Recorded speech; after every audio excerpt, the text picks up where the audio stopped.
Chrissy, and I'm studying a joint honours of theatre and film and television. I'm just thinking, do I say Chrissy or Chris? But I'm just going to go for Chrissy because everyone knows me as Chrissy.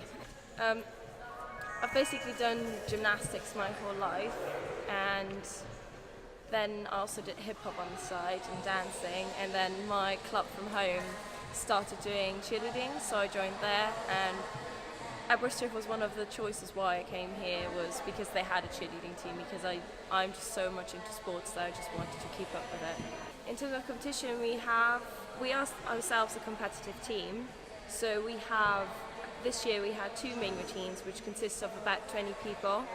I'm doing a 2 minutes 30 routine, which consists of tumbling, dancing and stunting.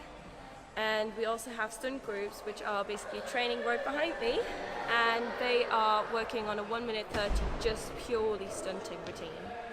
We hope, of course, we get more male members, because a few of them are leaving, and we're basically thinking already of a strategy to get more male members interested, because it is still seen as the girly sport with the dancing and pom-poms, which is not true. Socially, we have our Wednesday socials where everyone goes out together, so we have themes, and with that, our social site is basically in charge for that. And then, well, now that we had good weather, we met like once or twice outside on the beach. We're even thinking about when to beach stunting pictures and bonfires.